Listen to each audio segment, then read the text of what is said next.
అందరికీ నమస్తే. డాక్టర్ మన్మోహన్ సింగ్ గారు సెప్టెంబర్ 26, 1932లో జన్మించారు. ఈయన మన దేశానికి ప్రధానమంత్రిగా మరియు ఆర్థిక శాఖ మంత్రిగా పనిచేశారు. ఈయన పనిచేస్తున్న టైంలో ఈయన తీసుకున్న కొన్ని నిర్ణయాల వల్లే ఈరోజు మన దేశం ఇంత గొప్ప స్థాయిలో ఉంది. మన్మోహన్ సింగ్ గారు తీసుకున్న నిర్ణయాల్లో మొదటిది ఎకనామిక్ లిబరలైజేషన్ 1991.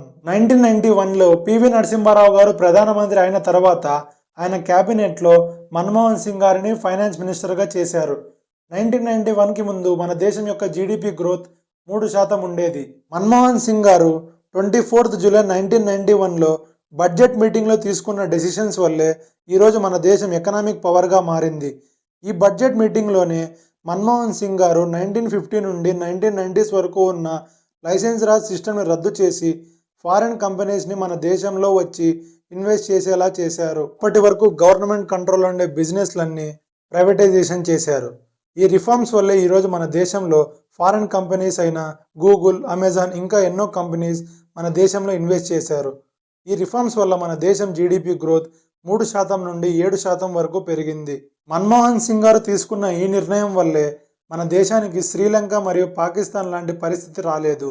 మన్మోహన్ సింగ్ గారు 2004 నుండి 2014 వరకు మన దేశ ప్రధానమంత్రిగా పనిచేశారు. ఈయన ప్రధానిగా ఉన్నప్పుడు Mahatma Gandhi National Rural Employment Guarantee యాక్ట్ని ఇంప్లిమెంట్ చేశారు. ఈ యాక్ట్ ప్రకారం రూరల్ ఏరియాస్లో ఉండే ఒక కుటుంబానికి కనీసం 100 రోజులు పని కల్పించేలా చేశారు. 18 ఏళ్ళు నిండిన వారికి కుంటలు తవ్వడం, మొక్కలు నాటడం, రోడ్లు వేయడం లాంటి పనులు కల్పించేవారు. వీళ్ళకి రోజు జీతం 200 రూపాయల నుండి 300 రూపాయల వరకు ఉండేది. ఈ స్కీమ్ కింద పనిచేసే వాళ్ళు రోజుకి 8 గంటల పాటు పని చేయాలి. ఈ పథకం ద్వారా గ్రామాల్లో ఉండే పేదరికాన్ని కొంతవరకు తగ్గించారు. Right to information act 2005. Right to information act అనేది ఒక సామాన్యుడికి ఒక పవర్ లాంటిది. ఈ యాక్ట్ ప్రకారం గవర్నమెంట్ నుండి కావాల్సిన ఇన్ఫర్మేషన్ మనకు అడిగే హక్కు ఉంటుంది. మనం అడిగిన ఇన్ఫర్మేషన్ 30 రోజుల్లోపు మనకు గవర్నమెంట్ ఆఫీసర్ ప్రొవైడ్ చేయాలి. ఇన్ఫర్మేషన్ ప్రొవైడ్ చేయడంలో డిలే చేసిన ఆఫీసర్స్కి కఠిన శిక్షలు ఉంటాయి. Right to education act. ఈ చట్టం 6 నుండి 14 సంవత్సరాలు ఉన్న ప్రతి ఒక్కరికి ప్రైమరీ ఎడ్యుకేషన్ కంపల్సరీ చేసింది. బ్యాక్వర్డ్ కమ్యూనిటీస్కి 25% రిజర్వేషన్ ప్రొవైడ్ చేసింది.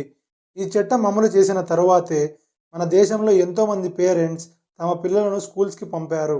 ఈ చట్టం అమలులోకి వచ్చిన తర్వాతే మన దేశంలో లిటరసీ రేట్ పెరిగింది.